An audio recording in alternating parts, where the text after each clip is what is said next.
Oke, assalamualaikum warahmatullahi wabarakatuh. Kembali dengan saya Iqlil Saifullah, bisa di subscribe nanti di akhir.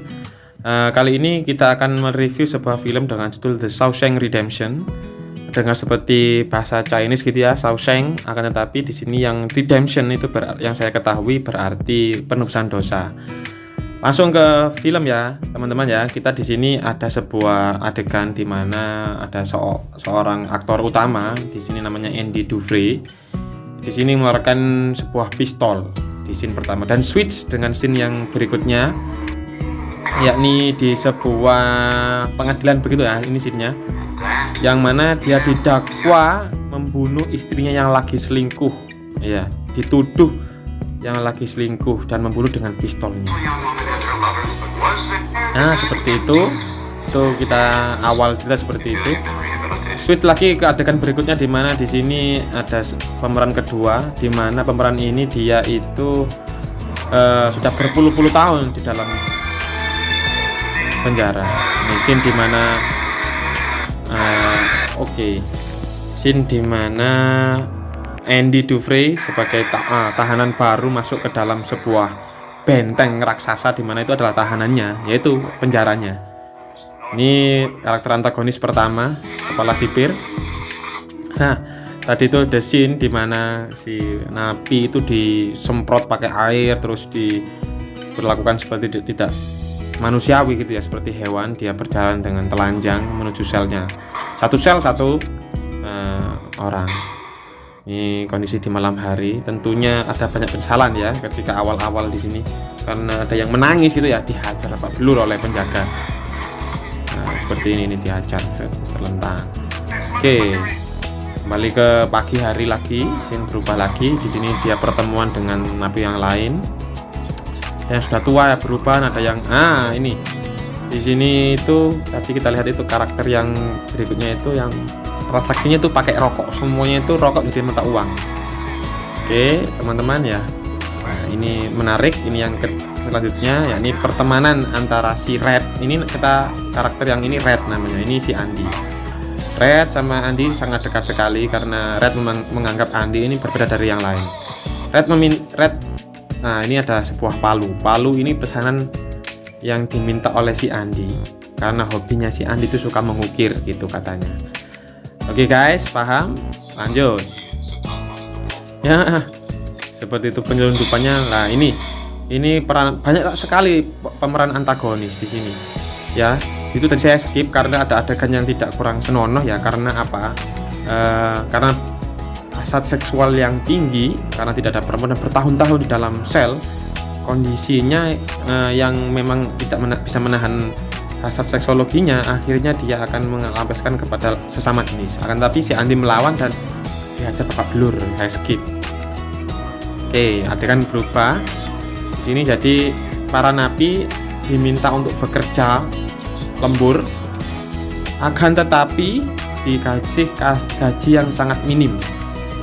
Ketika adegan tersebut ditampilkan di sini, kapten ketua penjaga, kapten berarti tangan kanannya si ketua penjara itu ya, mau menghajar si pemeran utama. Kenapa? Karena si Andy ini kan paham terkait keuangan, pajak dan lain-lain terkait perbankan. Lah, si kapten ini istrinya sudah meninggal dan dia tidak dapat kompensasi sedikit pun. Si Andy berjanji akan mengembalikan kompensasinya berjuta-juta dolar kalau ingin mau begitu. Tapi pertaruhannya nyawa tentunya. Oke, adegan berikutnya ditampilkan kalau si Andy ini ternyata berhasil mengambil hatinya dan diberi imbalan bir, tapi dia tidak mau birnya, diberikan bir tapi dia tidak mau meminum. Dia hanya ingin melihat senyuman pekerja-pekerja teman-temannya itu dibayar dengan wajar oleh si penjara. Lah nggak mau, dia hanya tersenyum gitu aja. Oke, next move. Di sini adegan malam hari, dia menyadari kalau rapuh sekali temboknya. Laki-laki dihajar lagi oleh si Bob, ini pemeran antagonisnya lagi karena tidak mau. Tetapi yang perlu digarisbawahi, si Andy ini sudah berteman kepada ketua sipir. Akhirnya perlakuan itu tidak terima si ketua dan memanggil si Bob. Nah ini si Bob ini mengancam untuk istilahnya itu apa ya? Nah, ini dihajar oleh ketua sipir karena melanggar Nah, jadi masuk rumah sakit sudah di setelah saat itu maaf, si Bob tidak lagi mencoba menggoda si Andy lagi. Oke. Kita move. Di sini Andy pesanan kedua Andy berupa ini kita lihat sebenarnya ini gulungan ya, gulungan di dalamnya itu ada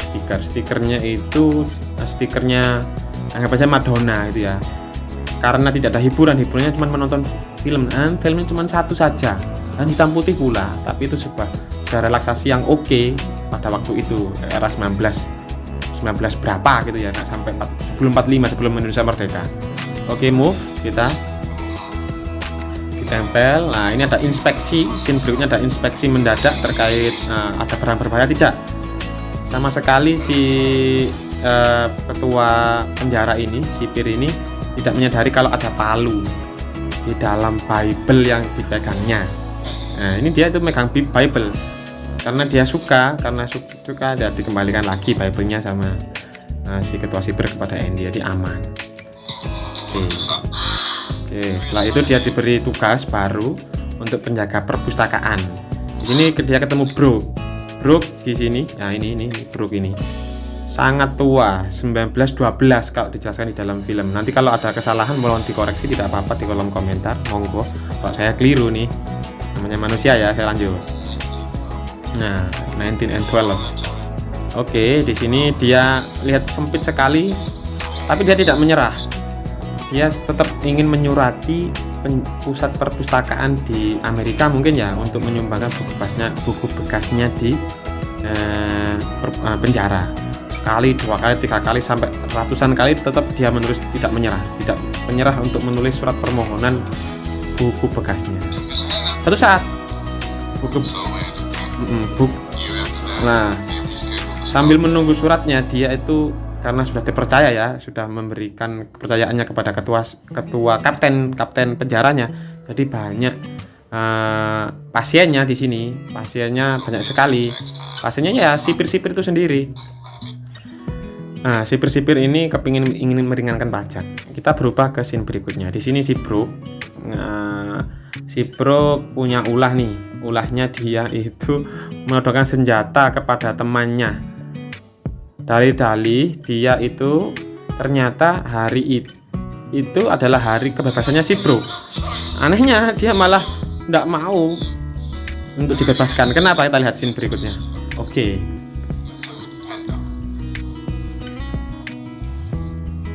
Nah, ini bebas dia.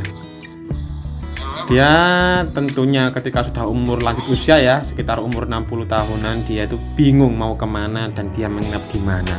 Akhirnya dia menginap di sebuah kamar kecil, kos kecil gitu ya. Dia berusaha menemukan pekerjaan dan sering bermimpi buruk. Karena apa? Dia sudah tidak memiliki istilahnya apa ya? Tidak memiliki jaringan lagi yang kuat seperti di dalam penjara. Dia sangat sulit untuk beradaptasi karena sudah tua dan tidak punya skill apa-apa. Jadi dia mencoba untuk bunuh diri seperti ini, teman-teman. Nah, disayangkan ya, merasa teralienasi, begitulah. Oke, akhirnya tiba saatnya tadi kita lihat ada scene di mana buku sudah berdatangan. Jadi dia sangat senang si Andy ini karena pendidikan nomor 1 ya untuk humanisme. Dia menemukan piringan hitam berupa kaset. Ini ditampilkan, direkamkan di menara penyiar utama, jadi semua orang bisa mendengarkan lagu tersebut ya, dan lagu tersebut memang agak jadul tapi itu bagaikan lagu surga bagi mereka karena nggak pernah tahu itu lagu apa. Oke. Tentunya ada dampaknya ya, ini terlihat dia pucat ini karena sudah habis dikurung dalam sel gelap, nggak ada cahaya berminggu-minggu begitu, teman-teman. Oke, kita lanjut. Oke, masih lama ya. Ini saya skip karena tidak begitu penting. Di sini Andy berpikir panjang sekali terkait kenapa dia di penjara. Akhirnya dia ada angin segar lagi. Si Andy dan teman-temannya menemukan ruangan kosong yang tidak terpakai, gudang yang lama nggak terpakai. Dia tentunya jadikan sebuah perpustakaan dan diberi nama Brooke. Nah, ini nama Brooks. Nah, karena ide tersebut, ide Andy itu si ketua ketua penjara ini mendapatkan penghargaan dan dibuat di banyak koran karena dia memanusiakan manusia meskipun itu dia itu masuk di dalam penjara. Nah, plus karena dia punya ide memanusiakan manusia dan mempekerjakan manusia dengan upah yang di bawah UMR, jadi banyak perusahaan yang melirik. Nah, seperti ini perusahaan penebang kayu ya, perusahaan terkait jasa kayu. Dia mempekerjakan napi yang kuat bertenaga dengan gaji yang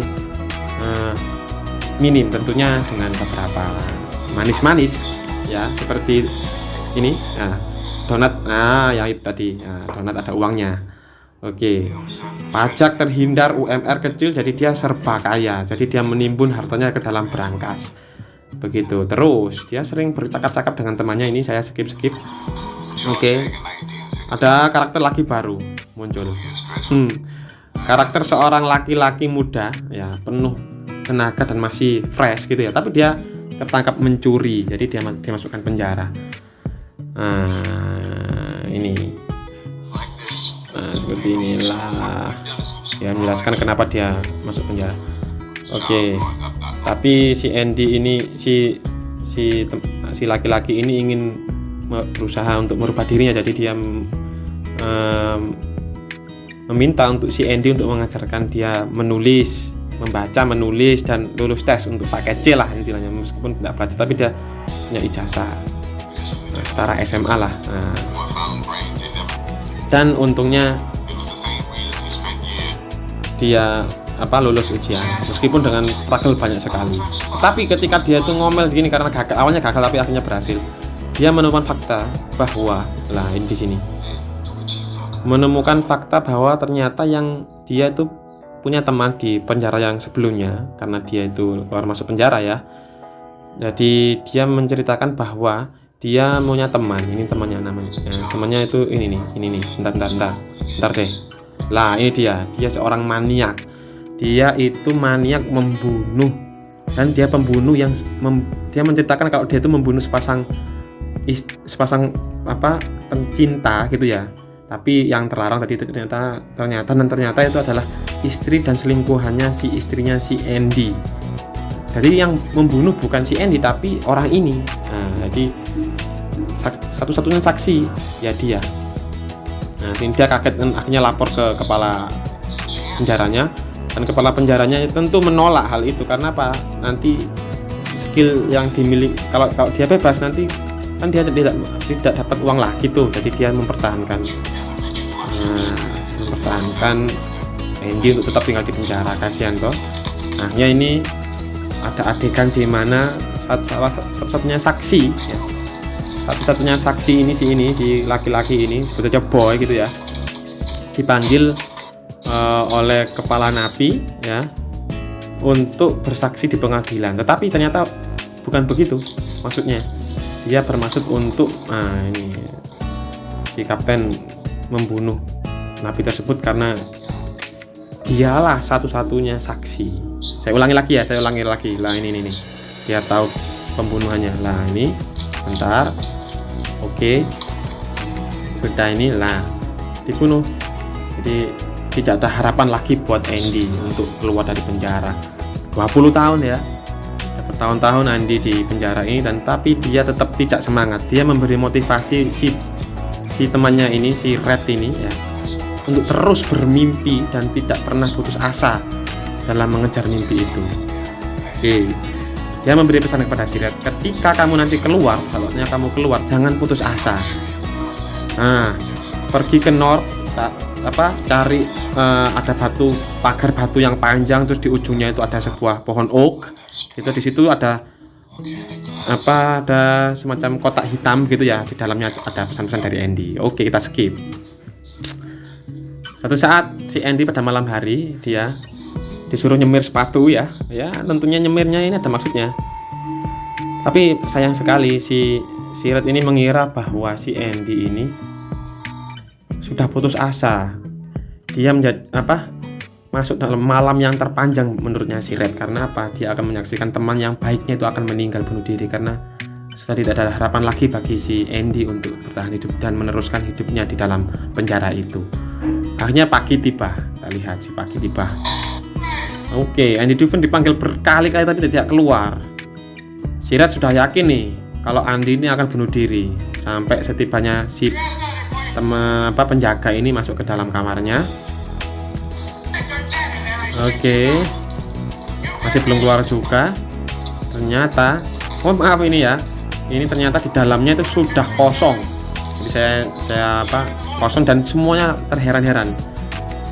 Ada alarm berbunyi kalau ada si yang meneruskan diri, tapi si ketua napi ini masih bingung dengan cara apa si Andy ini menghilang entah berantah dari selnya dalam waktu semalam, guys.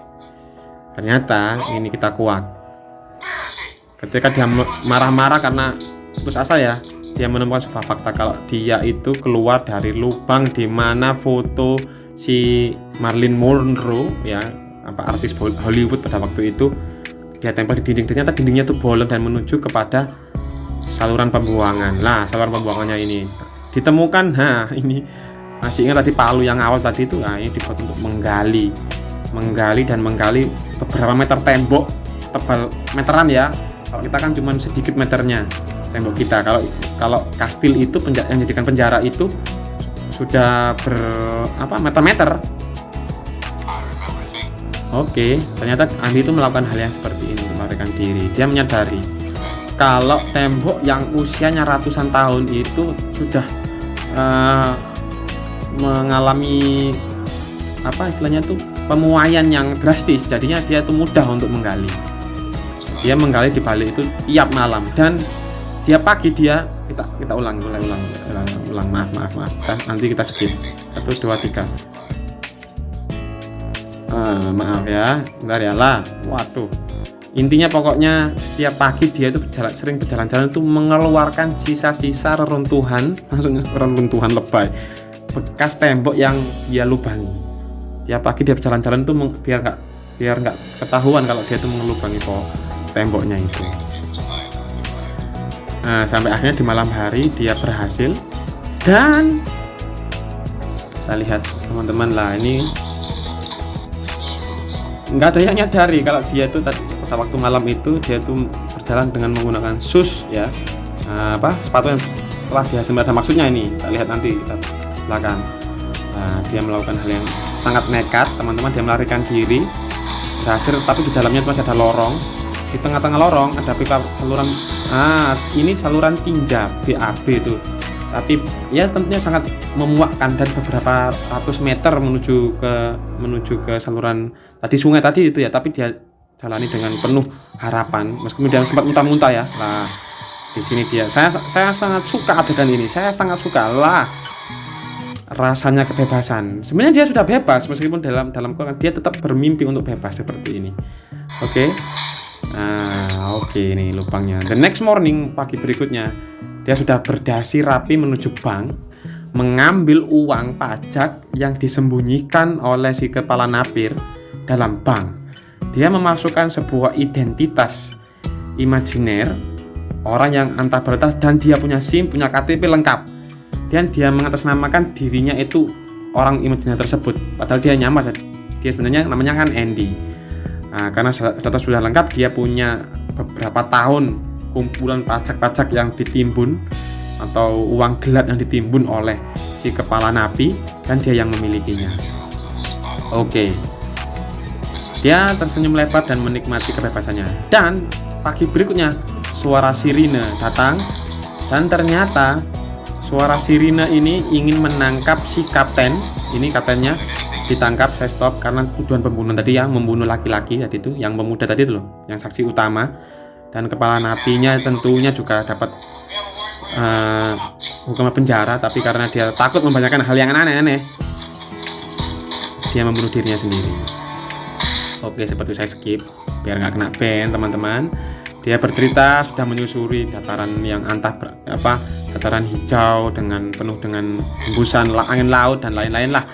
Nah, ini membuat orang-orang jadi legend nih. Andy jadi legend. Suatu hari datang si Red ini untuk persidangan remisinya yang sekian kali. Dia mengatakan yang dulu-dulu tuh ya tidak berbahaya gitu. Kalau sekarang dia ngomong menantang, justru dia menantang si hakim dalam penjara ini. Kalau dia itu old man, sudah tidak bisa ngapa-ngapain, ngapain kamu tahan saya, gitulah intinya. Akhirnya dia bebas gitu.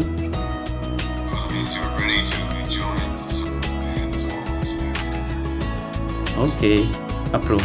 Oke, dia berjalan menyusuri seperti Brook tadi, sama kamarnya juga sama kamarnya, dan dia juga bekerja paruh waktu karena sudah tua. Si Brook tadi ya Kak Cekatan sering dimarahi atasannya, merasa putus asa juga, sempat dia juga ingin bunuh diri, ambil minjem beli pistol untuk bunuh diri, tapi dia nggak jadi. Ingat perkataannya si Andy, dia menginvestasikan uang satu-satunya untuk berjalan menuju yang di arah selatan menuju sebuah nah ini ya, itu tempat pikniknya si Andy dulu. Saya ulang lagi ya, nah ini oaknya, ini pagar batunya. Nah seperti itu, dia akhirnya menemukan black box yang diinginkan. Ada batu hitam, di dalamnya itu ada sebuah box. Di situ berisi uang dan surat. Kalau menyatakan bahwa congratulations Red, kamu sudah mengalami keluar dari masa-masamu menjadi tahanan yang sebenarnya, meskipun kamu sudah bebas, begitu. Oke, dia senyum, dia menuliskan pesan kalau Brooks was here dan bunuh diri, so was Red, jadi dia masih hidup. Oke. Nah, dia dengan senyum lebar menuju si Andy. Blue Ocean sudah menantinya. Karpet ya, karpet yang berisi pasir dia rasakan dengan kaki telanjangnya, dan dia tersenyum lebar dengan giginya bertemu dengan Andy. Dan the end. Thank you very much guys.